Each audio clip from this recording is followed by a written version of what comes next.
Buenas noches, yo soy Antonio Fernández, bienvenidos a este nuevo programa que se llama La Barra de Toño. En esta noche de viernes 18 de febrero del 2022 vamos a analizar el resultado de la primera ronda electoral y las perspectivas que hay para la segunda ronda entre José María Figueres y Rodrigo Chávez, conocido como Cevichito o Mr. C. Y tenemos a dos invitados especiales esta noche. Por un lado tenemos aquí a Roger Rodríguez, que es el hater número uno de Rodrigo Chávez. Nadie le ha tirado más videos en contra de Rodrigo Chávez por el tema de acoso sexual, e inclusive ahorita unos vínculos que tiene con Aldesa y varios asuntos con el PAC. Y por otro lado tenemos al abogado, político y regidor de Desamparados, amante del Cantón Desamparados y amigo mío, Luis Carlos Núñez Herrera. Un gusto, caballeros, tenerlos aquí esta noche. Me gustaría empezar el programa hablando de un tema muy puntual. La primera ronda tuvo grandes perdedores. En mi opinión, la mayor perdedora de la primera ronda fue Linet Saborío, porque las encuestas la ponían siempre de segunda. El PUSC venía repuntando territorialmente como uno de los partidos con más recursos, más grandes del país. De hecho, sacó 12 diputados, pero aún así Linet quedó en cuarto lugar. Nadie esperaba que le fuera tan mal, le fue inclusive mejor a Fabricio. Y el otro gran perdedor es Fabricio Alvarado, que había pasado a la segunda ronda en el 2018 por el tema LGTB. Esta vez trató de cambiar un poco el enfoque, pero igual no logró colarse en la segunda ronda. Pasó Rodrigo Chávez. Tal vez, Roger, ¿qué opinas al respecto? ¿Qué ocasionó que Linet y Fabricio no lograran pasar a la segunda ronda? Bueno, para mí lo que es Fabricio Alvarado, podríamos, digo yo, dividir esa derrota que tuvo en varias razones. La primera para mí es que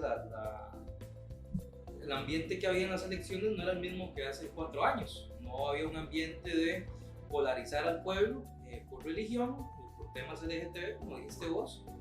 Y esa falta de esa polarización es lo que hace que Fabricio Alvarado pase inadvertido. Incluso llegó un punto total en las elecciones donde nadie le interesaba a Fabricio Alvarado, y eso deja bastante que decir por el hecho de que fue uno de los partidos que más plata gastaron en publicidad. Pero llega un punto de las elecciones en el que ya es, ok, sí es Fabricio, pero es tanto así lo que no importa que incluso viendo el Twitter, que paso muy metido en Twitter, incluso la gente que más critica a Fabricio por religión o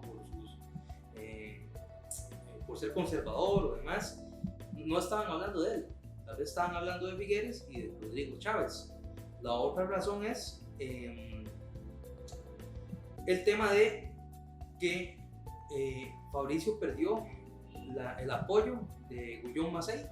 Gullón Macei es un tipo que estuvo en Canal 23, es un tipo que tiene conexiones ahí con gente evangélica, que en su momento, hace 4 años, le buscó votos a Fabricio, y en el momento que Fabricio se separa de Restauración Nacional, él dijo, no voy a meterme en este pleito, voy a darle la adhesión a otra persona, se la voy a dar a Rodrigo Chávez. Y yo sinceramente creo, no tengo pruebas, pero creo que este mae Gullón Macei le consiguió bastante apoyo de parte de gente religiosa.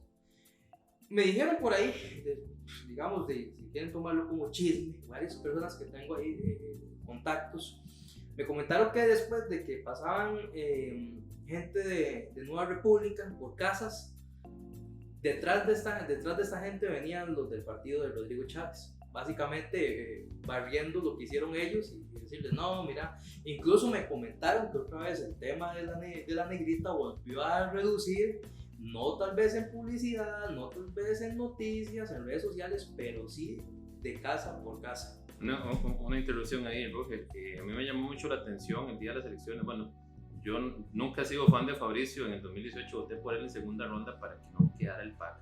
Pensé que Fabricio era menos malo que el PAC. Y en el 2022 consideré que Fabricio era el peor de los males, de los que tenían alguna posibilidad. También tenía a Eli, pero no lo vi tan fuerte y me sorprendió. Pero a mí me llamó la atención que en las calles la gente no andaba signos externos de Nueva República.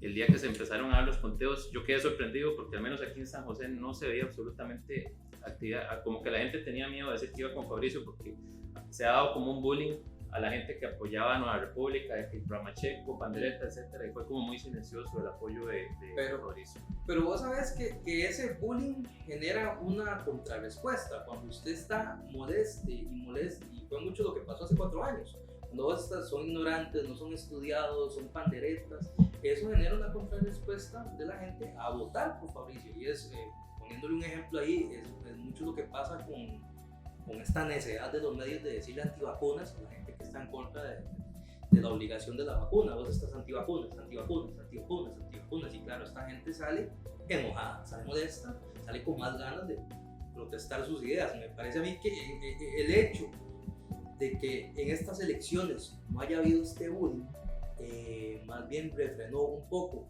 Eso depende, digo yo que depende mucho de las áreas. Yo realmente en Alajuelita, soy de Alajuelita, sí, por ahí vi mucho apoyo a Nueva República. Sí, en San José, en lugares como en San Pedro, todos los días veía Figueres y el PLP. Mucha gente estuvo engañada con que el PLP iba a quedar en segunda ronda porque veían en San José y en el GAN este gran apoyo al PLP, y al final vos ni ganás las elecciones ni en redes sociales ni las ganás solamente en el GAN. Eso es imposible. Pero es interesante ver cómo incluso Iván Barrantes, que es fue el asesor político de Guillermo y ahora de Fabricio Alvarado, comenta que él no se esperaba, o que nadie se esperaba, que ese partido tuviera, el partido de Rodrigo Chávez tuviera un alza tan grande y que era algo inesperable. Y a mí me sorprende que mucha gente diga que fue la sorpresa, porque para mí no lo fue. Incluso debo decir que a la gente del PLP se los dije: si ustedes tienen que hacer algo porque este mae va a subir, si ustedes tienen que hacer algo. Lo mismo se lo tuiteé a Iván Barrantes, yo sé que lo vio, no lo respondió, y se lo dije a varias gente, se lo dije: ustedes tienen que hacer algo porque este mae va a subir un montón. Y eso fue de octubre, fue noviembre, fue diciembre, y ahora vienen con que fue una sorpresa y que es culpa del abstencionismo, y al fin y al cabo no. O sea, realmente Rodrigo Chávez jaló un montón de votos. El abstencionismo cambió el resultado de las legislativas, no necesariamente las nacionales. Las legislativas sí. El fenómeno de Liberación sacando 5 diputados en San José es producto del abstencionismo. Sí, pero hay también un tema de que se esparcen los votos, ¿verdad? Porque, sí, hay mucho abstencionismo, pero también, para mí, lo que pasó en las elecciones es exactamente lo mismo que pasó en la Convención de Liberación Nacional. Los votos se esparcieron, o sea, quedó ese fuerte de Figueres y los demás se esparcieron en los demás. Muchos partidos, digamos. Sí, y fue exactamente.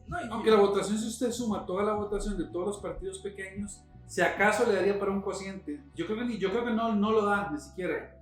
Incluso, si usted ve la cantidad de gente que votó en la Convención de Liberación, es exactamente casi que la misma cantidad que votó por Figueres en estas elecciones. De hecho, la votación que tuvo Liberación ganando en estas elecciones fue la votación que tuvo Antonio Álvarez en las elecciones pasadas. O sea, la base electoral liberacionista, que bueno, la pregunta de Toño no va en ese sentido, pero la base electoral liberacionista está ahí, no es ni más ni menos. Esa es una base electoral que ya está consolidada y que se pudo haber perdido. Lo que pasa es que la vez pasada Antonio no tuvo el figuerismo. Se fue con el PAC, el figuerismo. Podría decirse, o no votó por otras opciones, o incluso se pudo haber difuminado entre conservadores, pero vamos a ver, Liberación decreció. ¿Y cómo decreció? Porque ahora arismo, lo que pudiera tener de Santi, y el figuerismo concentrado, está sacando lo que sacó de Santi hace 4 años. Significa que hay un declive natural de Liberación Nacional respecto a las elecciones. Ante un abstencionismo tan alto, se muestra como el partido, al ser el partido con la mayor base partidaria, con el mejor resultado para pasar a segunda ronda. ¿Qué es lo que pasa? Y vos lo decís muy bien ahora. La polarización que se dio hace 4 años, digamos, no es la misma. Y tenemos una figura como Rodrigo Chávez, que viene a representar al Juan Diego Castro de hace 4 años. Totalmente. Entonces, el Juan Diego Castro, que no hubiera sufrido el golpe que tuvo Juan Diego diciembre y enero, donde cae y sube el PAC, ese efecto no lo tuvo Chávez. ¿Por qué? Porque no estuvo en el radar. Ahora, vos lo advertiste en octubre. Yo sí lo vi en diciembre, digamos, yo hasta diciembre lo empecé a ver, no octubre, yo no tuve esa, digamos, esa previsión de verlo hasta desde octubre, no. Y yo sí dije, puede pasar, simplemente yo sí estuve muy confiado de que Linet, y ahora entendiendo la... Sí, me encantaría que Luis, que estuvo trabajando para el PUS en la elección, que nos contara por qué piensa que Linet Saborío le fue tan mal, porque ella estaba de segunda en las encuestas y no logró. Ok, Linet tenía una muy buena imagen, por eso le ganó a Pedro y le ganó a Erwin en el proceso interno de la unidad. Los cuestionamientos sobre qué tan hábil era o no era en un debate ya habían surgido desde antes. O sea, la unidad y su estratega fallaron con él. O sea, yo eso lo decía en un chat. La unidad no falló como partido. El que falló fue la estratega y el comando de campaña. No todo el comando de campaña, no lo territorial. La estrategia político-electoral. La estrategia falló porque hace 4 años, cuando Rodolfo Pisa fue al debate, se desplomó el debate con el caballo. El caballo lo mató. Esa es la verdad. El caballo de Rodolfo Hernández mató a Pisa. Después, el debate de Canal 13 mató a Doña Linet. O sea, el debate de Canal 13 que nadie vio, porque pues, se puede decir de cada 50 personas, pero le hacen un video que le hace... Sale el recorte. Le recortan el audio y ya, y usted tiene un mito que ya viene ensalzado a la gente y hasta ahí llegó. Totalmente. La unidad no falló como partido, la unidad falló en su estrategia de comunicación. Y ahora, ¿qué es lo que pasa? En la actualidad, los errores mediáticos se pagan caro. Y ser acertado en un debate es como una pelea de gallos. Lo he hecho en un artículo que había publicado yo, que es pan y circo. Toda la gente le gusta ver sangre en los debates. No significa que vaya a haber mejor organización como partido. El partido, digamos, elaboró un plan de gobierno muy bueno. Digamos, el plan de gobierno Rodrigo Chávez era pésimo, malo. Ahora vamos a convertirlo en la segunda parte para entrar en detalle de lo que está proponiendo. A mí me llama mucho la atención que en esta elección el fenómeno fue Rodrigo Chávez, porque es lo más diferente que hay, y otro fenómeno fue Eli Feinstein, que también le pudo haber robado cierto voto al PUS, porque no llevábamos tiempo a no tener liberales tan fuertes, aunque sea liberal progresista, pero Eli Feinstein borró el mapa a Natalia Díaz y a Otto, que prácticamente, bueno, Natalia ya le dio la adhesión a Rodrigo Chávez y Otto se reunió con Pilar Cisneros, parece que comió cevichito porque estaba muy contento. Pero ellos renegaron. Pilar hizo una publicación diciendo que todos quieren sacarse fotos con Pilar Cisneros. Entonces yo vi una publicación que hizo. Antonio, yo lo que le puedo decir respecto al tema de Eli Feinstein es que efectivamente le robó la derecha liberal joven a la unidad que vamos a ver fenómenos interesantes. La unidad le fue muy bien en Escazú, Santana, Montedioca y Curridabat hace 4 años. Todos esos votos se le fueron al Partido Liberal Progresista y luego se creó el mito de que era la gente elitista y bueno, no es mito, es una realidad. Realmente el votante del Liberal Progresista es gente clase alta o jóvenes que tienen aspiraciones a subir de estatus social. Eso es una derecha educada, pongámosle el nombre, una derecha educada progre. Creo que Mauricio del Mundo le había puesto los pipiprogres. Entonces es una definición muy buena. Bueno, la unidad pierde por un error de estrategia de comunicación. Ahí es donde vemos que actualmente las redes sociales, la comunicación, ni siquiera es de un tema de dirigencia, es un tema de comunicación. La dirigencia sí funciona para amarrar, ¿qué?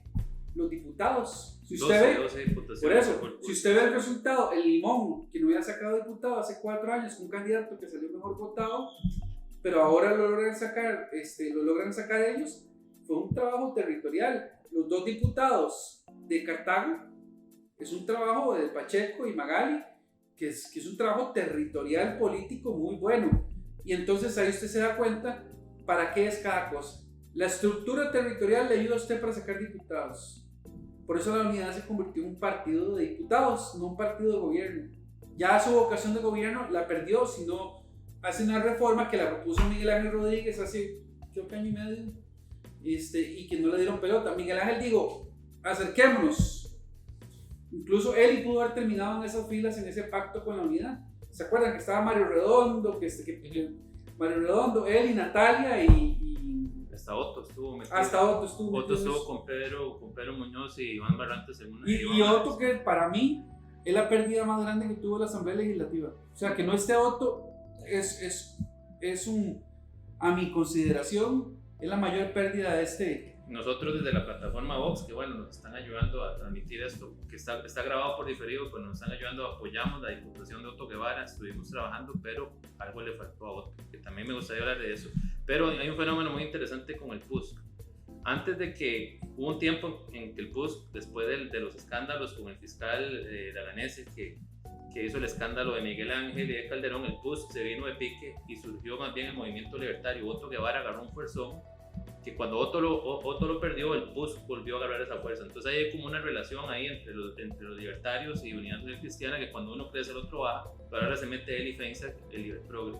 Y ahí queda otra figura, ¿verdad? Podemos decirle figura, que es Juan Carlos Hidalgo, que fue el que dijo, Linet no sabe dónde está parada, pero él estaba por tercer lugar en San José, no quedó en tercer lugar. Y desde mi punto de vista, Juan Carlos pudo haber sido un buen candidato al PUSC, porque el PUSC eso es lo que le ha faltado. Han tenido fuerza territorial, pero no han tenido buenos candidatos. Rodolfo Pisa para mí no fue un buen candidato, y Linet Saborío para mí es la peor candidata que le he visto a Unidad Social Cristiana en mucho tiempo. Le faltaba fortaleza, determinación en los debates, era como muy tibia, entonces no convencía a la gente y se prestaba para que la criticaran de que era la indecisa, que no sabía. Eso decían casi que todos los memes. Sí, Antonio, hay que analizar cuál ha sido la forma del votante de la Unidad Social Cristiana a través del tiempo. Cuando Luis Alberto Monge, Calderón era un carajo joven, con buen verbo, con muy buena participación en los debates, retaba a Luis Alberto Monge y le decía debatamos. Y Luis Alberto Monge simplemente rehuyó de los debates con Calderón, porque sabía que en ese debate no iba a ganar. Entonces Luis Alberto no tenía las particularidades para poder debatir de tú a tú con Rafael Ángel en esa. Estaba Miguel Ángel Rodríguez, una persona que usted no le podía, en materia económica, una persona muy capaz. El mismo Abel Pacheco tenía su capacidad de debate, su histrionismo a la hora de poder hablar de las cosas. Entonces el poco conocimiento que tenía de algunas materias lo suplía con su habilidad ante el micrófono, una persona que tenía mucho tiempo en eso. Juan Carlos Hidalgo debió ser el candidato en primer lugar de diputados de la Unidad, o incluso hasta candidato presidencial. Yo creo que eso lo estábamos hablando antes de previo. El problema es que la estructura se lo almorzó. O sea, ante ver la presión y la fuerza que tenía, digamos, Pérez Celedón como un cantón, que es un feudo, digamos, de la Unidad, él sintió esa presión y digo, bueno, yo me acomodo aquí para no entrar en conflicto con la estructura. Ser más rebelde de lo que le faltó a Juan Carlos Hidalgo. Le tuvo miedo a enfrentar, digamos, a las estructuras de poder consolidadas, porque es entendible, o sea, enfrentarse con cientos de miles de dólares, o sea, no es fácil. Ese candidato, que ni siquiera me hace el nombre, el primer diputado electo por el PUSC, de Pérez Celedón, era un joven que, bueno, no sé si será brillante o no, pero yo no le vi como mucha capacidad política en comparación a Juan Carlos Hidalgo, pero se robó el primer lugar. Entonces fue por su influencia territorial y económica dentro del partido.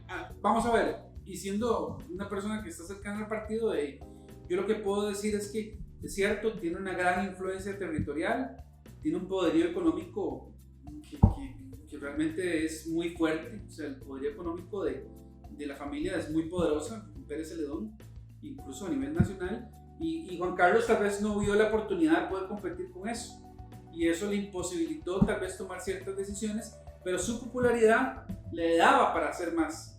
O sea, cuando Pedro y se pusieron de acuerdo, vino a Costa Rica y todo eso, la idea es que Juan Carlos encabezara la papeleta de la Unidad de diputados, lo cual para mí me hubiera resultado acertado. El caso de Carlos Felipe es un muchacho bien intencionado, tiene conocimientos en muchas cosas. Ahora es diputado, o sea, es diputado y habrá que ver. Hay que ver, analizar qué va a hacer en estos 4 años y qué tan hábil es. Para mí le faltaba un poco más de maduración para ser diputado y más de un partido como la Unidad en primer lugar.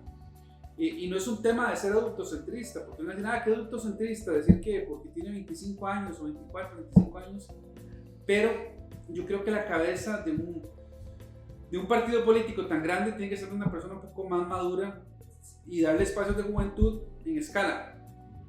Eso es lo que considero yo, porque digamos, Liberación lleva a Rodrigo Arias, Fabricio Alvarado creció mucho como persona en estos 4 años. No es el mismo Fabricio Alvarado de hace 4 años. Mejoró su discurso, pero el sacar tanto el tema religioso de lo que fue su bandera para separarse y atraer otro sector, se quedó sin uno y sin otro.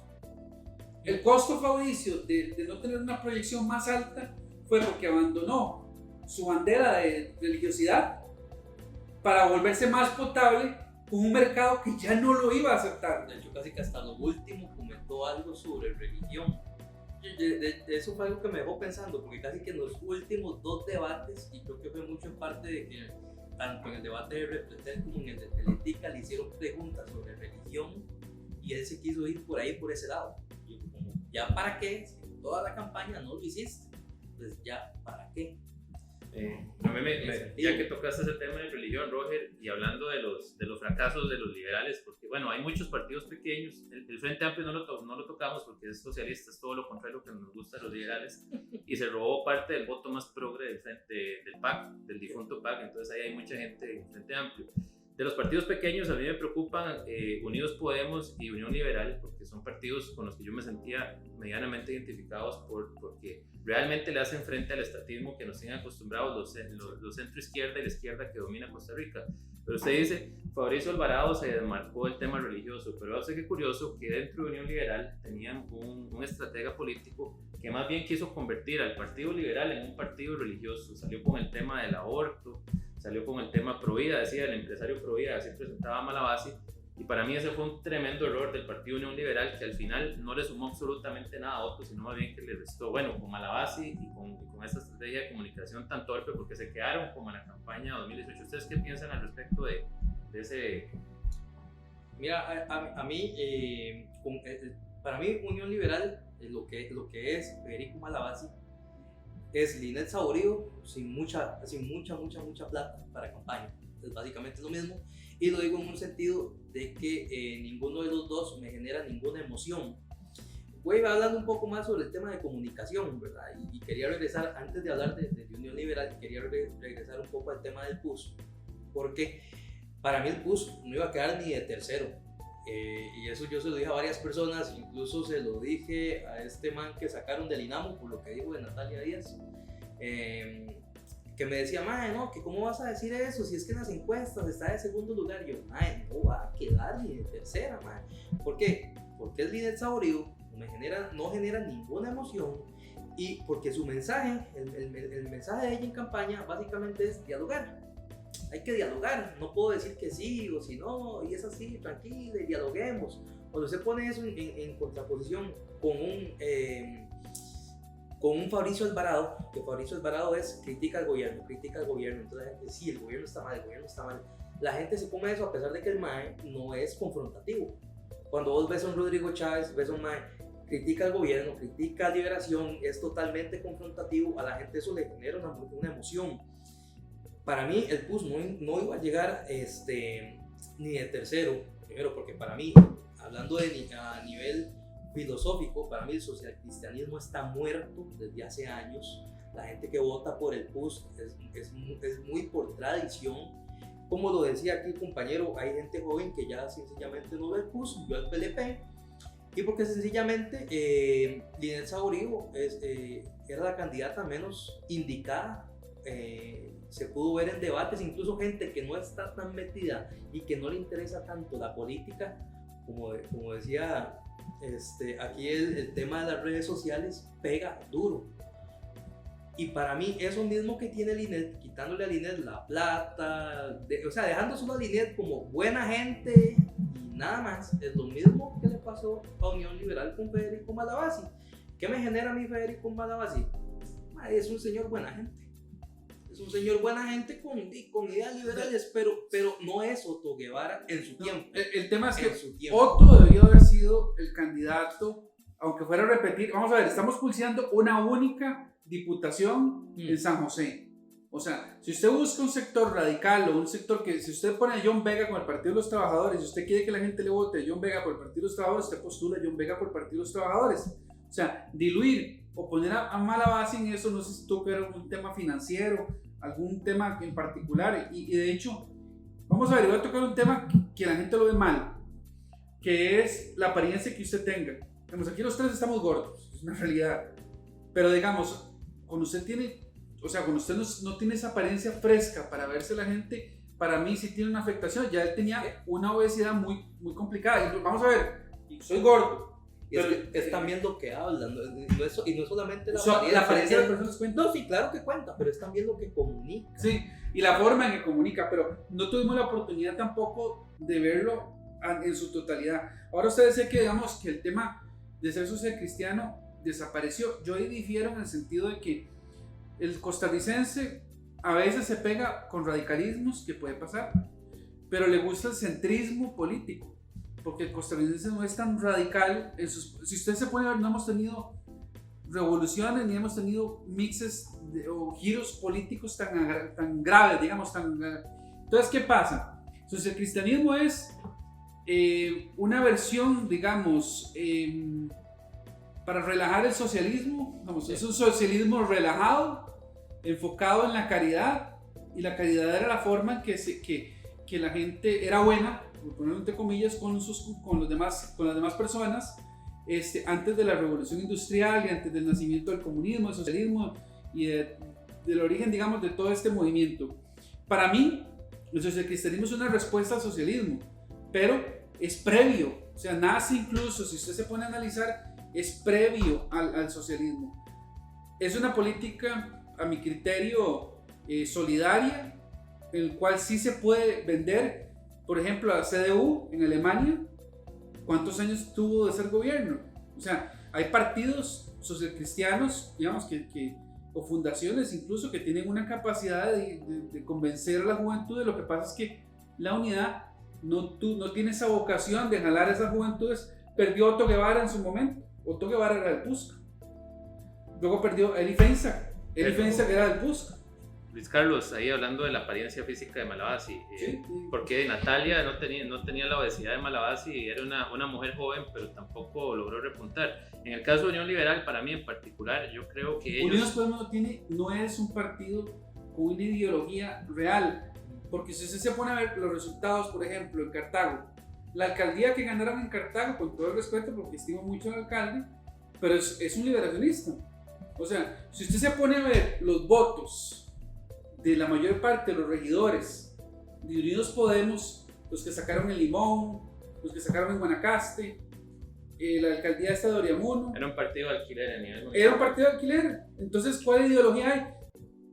Unión Liberal tiene una ideología, y la gente que estaba ahí, al menos yo sí considero que eran liberales, pero Unidos Podemos era una franquicia. O sea, Natalia podrá ser liberal y no se lo estoy quitando, pero la gente que se metió en Unidos Podemos, no. Vean, cuando nosotros hicimos el trabajo y sacamos 2 regidores en Unidos Podemos por San José, los únicos que sacó por San José, de repente se negoció con Liberación Nacional la vicealcaldía, la vicepresidencia del consejo, y yo me pregunto, ¿cómo va usted a negociar con socialistas, digamos, una posición que usted traía a ultranza sobre su visión municipal?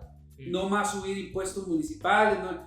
Para mí Unidos Podemos es un cascarón que no representa el liberalismo.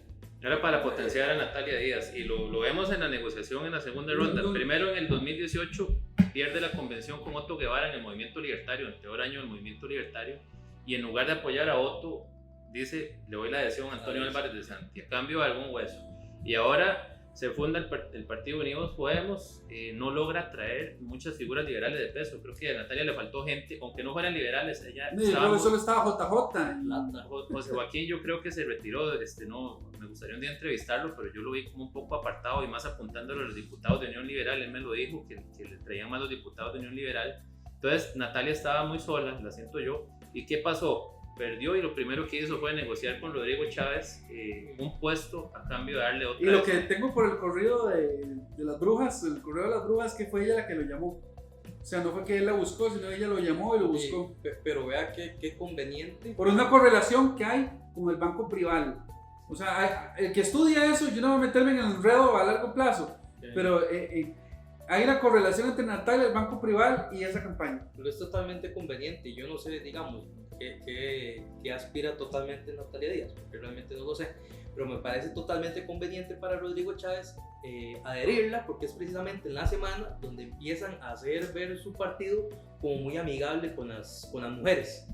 Va Rodrigo Chávez y firma un papel ahí todo risible con una influencia de que va a defender a las mujeres. Empiezan a hacer una publicidad de las mujeres que tenemos en el partido, de que aquí defendemos a las mujeres. Agarran y meten a Natalia Díaz y por ahí han ido tratando de hacer a Rodrigo Chávez más amigable con la figura femenina en el país. A mí me parece que a Natalia Díaz lo que le faltó fue plata para publicidad. No, pues se pone a ver, Unidos Podemos, digamos, tuvo vallas y el esfuerzo que hicieron los papás de Natalia, al menos de potenciarla.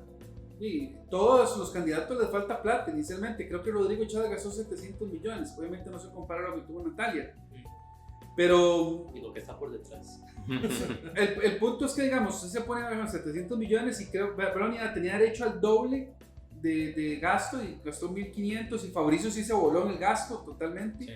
Pero yo vuelvo al punto, y como liberales, digamos, en el tema, yo creo que el liberalismo no está ni siquiera todavía representado por los propios diputados que lleva Unión Liberal. No lo considero que esté representado plenamente. Puede tener posiciones liberal progresista, porque Unión Liberal no lleva... No, PLP me refiero. Y yo diría que por nadie, porque digamos, a mí lo que me deja ver la mayoría de gente que apoya el PLP no es que están casados totalmente con esta idea de liberalismo. Ok, es una idea que queda ahí como parte de... Pero ve el movimiento libertario la vez pasada que llevó una diputada que luego se convirtió en la fundadora del partido, no sé qué, Limón, de los socialistas y no sé cuánto. O sea, Carmen, sí, no sé, sí. Pero se hizo la defensora de... O sea, no hay una libertad avanza, no hay una ideología liberal real. O sea, dígame usted a mí, ¿cuál es el influencer, pongámoslo, porque sea como más moderno, liberal en estos momentos? Otto Guevara. Sí. Pero vos sabes que a los que vemos a Otto Guevara como liberal somos los liberales. O sea, yo no creo que esta visión liberal, cuando Otto Guevara era candidato hace tiempo, la gente dijera vamos a votar por Otto Guevara. No. Creo que era más por el berrinche que le hacía contra el sector donde hay permiso hay chorizo, contra las instituciones. Acuérdense, donde hay permiso hay chorizo. Vos decías ahora que hubiese sido mejor que quedara de candidato presidencial Otto Guevara. Para que fuera, por lo menos para que tuviera la participación en algún debate. Yo no sé qué tanto hubiese servido eso, porque la imagen de Otto está gastada, está manchada. La gente ya bueno, mi hija trabajó para Otto en esa elección y me dijo, papi, cada vez que yo le daba cosas de Otto a la gente me las tiraba y me decía, yo no voy a votar por ese mae. Es que quiero hacer un comentario para... y perdón, una cosa que quiero aclarar, lo de Malabasi no lo dije en el sentido peyorativo y no es que estoy queriendo ser políticamente correcto, pero es que hay que ser realistas. Pero es que es lo que estás diciendo, bueno, y ya ahí para, no viene al caso, pero yo estudio un poco comunicación, porque de hecho estuve por ahí llevando cursos ¿cómo se llama? De locución, ya mucha comunicación. Lo que es la comunicación verbal dice mucho, y por eso es que yo les decía ahora, la imagen de Malabasi, a mí lo que me dice es, este es un señor muy pura vida, pero para tomar café nada más, no para tomar birra, weón. Lo dijo usted. Hablando de la birra, me gustaría que ahorita hagamos un corte para relajarnos un poco, tomarnos estamos en Navarra, otoño, tenemos que tomarnos algo, por lo menos un fresquito, una cervecita. Pero quisiera hacer un comentario ya para cerrar el tema de liberales. En Costa Rica yo creo que al costarricense promedio no le interesa si alguien es o no liberal. Eso es algo muy dado entre los círculos intelectuales liberales que se ponen, es que este es más liberal, este no es liberal. Un pleito que tenían en Unión Liberal contra el liberal progresista. Desde el ANFE. Y lo que realmente interesa es que el liberal le sepa llegar a la gente como la solución a los problemas que tienen cotidianos los costarricenses. Yo creo que eso le pasó mucho a Milei en Argentina, porque Milei ha ido agarrando mucha gente, pero por esta manera de expresarse en contra de la gente que está en el gobierno, la casta, que le roba a los pobres, igual que Vox España. Totalmente. Bueno, tiene sus diferencias radicales porque Vox es conservador, digamos. ahí sí hago, Milei no vea, es. vea, yo espero que nadie se vaya a enojar, porque yo sí estuve metido en grupos de simpatizantes de Unión Liberal y hablaba con varias personas, en otros grupos también, de que lo que hizo Unión Liberal en las elecciones fue nada, tuvieron menos votos que el PAC. Y en el momento, si usted no reconoce que eso es un rotundo fracaso, si usted no lo reconoce para mejorar, o sea, estás totalmente mal, porque tu discurso en todas las elecciones fue: nosotros sí somos liberales, nosotros sí somos liberales, nosotros, el PLP no es liberal, nosotros sí ustedes no. Y es como, ¿a quién le importa eso? Y Otto Guevara en San José como candidato a diputado sacó más de 9,000 votos y Malabasi sacó 6,400. Entonces el partido Unión Liberal dependió de la sombra de Otto y no hizo nada más allá. O sea, es que Otto es y será el referente. Digamos, Costa Rica tuvo su época liberal antes de la Segunda República, pero el referente del liberalismo en Costa Rica y el papá del liberalismo actual de Costa Rica, le guste quien no le guste, es Otto Guevara. Pero incluso Otto Guevara para mí se mantuvo al margen de todas las elecciones, de toda la campaña. Sí. Para mí fue Otto Guevara haciendo sus videos en su página, que la verdad me parecen muy buenos. La valla publicitaria de Quiebra el Voto, que mucha gente no lo entendió, más bien que arratado, que hizo Otto, que no voten por Malabasi, que voten por él. La gente lo vio así, de esa manera. Y fuera de eso, nada más. Pero fue un reconocimiento que el candidato presidencial de Unión Liberal no jalaba. Entonces Otto dice: no importa, voten por otro, pero voten por mí para diputado. Pero no le alcanzó. No hubiese sido así. Bueno, hagamos una cosa. Entonces vamos a un pequeño corte para tomarnos una cerveza aquí en la hora de otoño. Ya regresamos a hablar de lo fuerte, la segunda ronda. Rodrigo Chávez o Figueres, ¿quién es el mejor o el menos malo para mí? Porque ninguno de los dos me gusta. ¿Cuál es el menos nocivo para Costa Rica?